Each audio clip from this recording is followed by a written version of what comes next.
Assalamualaikum warahmatullahi wabarakatuh. Selamat pagi ya adik-adik sekalian. Kita lanjutkan ya pembelajarannya. Kita masuk ke kelas 9. Nah, dalam mata pelajaran bahasa Indonesia kali ini kita akan mempelajari mengenai teks hasil laporan observasi. Jadi kalau kita setelah melakukan kegiatan observasi, tentunya kita akan diminta untuk membuat laporan. Nah, di sini kita akan mengkaji bagaimana teknik membuat atau melaporkan hasil dari observasi yang kita lakukan. Nah, kita langsung saja ke dalam contohnya. Di sini adalah kegiatan 5 pada halaman 10 ya.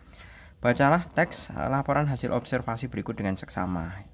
Di sini ada sebuah bacaan, judulnya adalah kedelai. Kedelai adalah tanaman pangan berbentuk biji-bijian pada abad ke-17. Tanaman ini mulai dibudidayakan di Indonesia. Kedelai juga dikenal sebagai pupuk hijau karena dapat meningkatkan kesuburan tanah.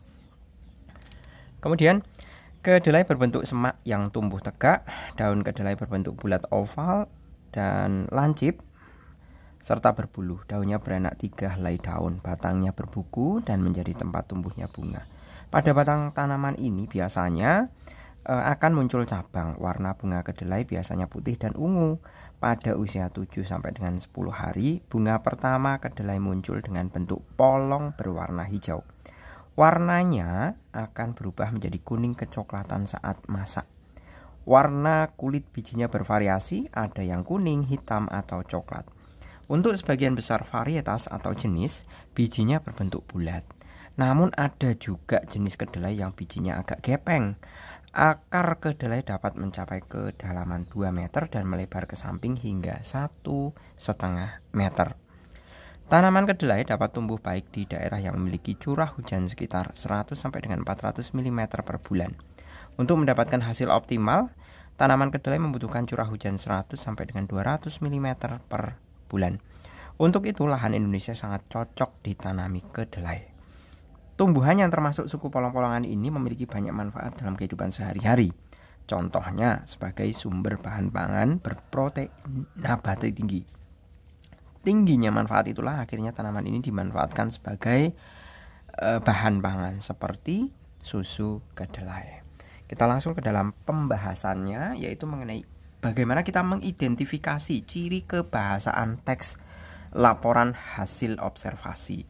LHO ini maksudnya singkatan laporan hasil observasi ya, yang muncul pada teks di atas. Gunakan format tabel berikut. Nah, yang pertama, ciri kebahasaan laporan hasil observasi yaitu kata benda. Kata bendanya sudah jelas ya. Di sini adalah kedelai. Kedelai itu adalah merupakan kata benda, objek. Karena objek yang akan dibicarakan adalah tentang kedelai. Seperti itu.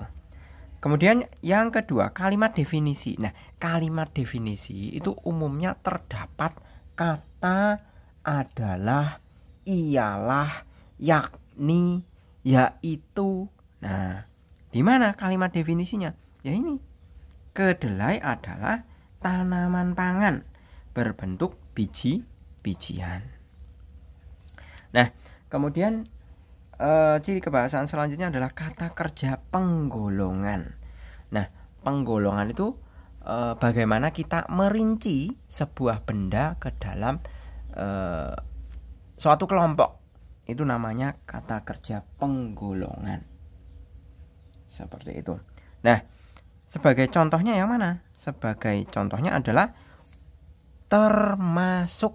Nah, ini adalah kata kerja penggolongan, tumbuhan yang termasuk. Nah, kata penggolongannya adalah termasuk.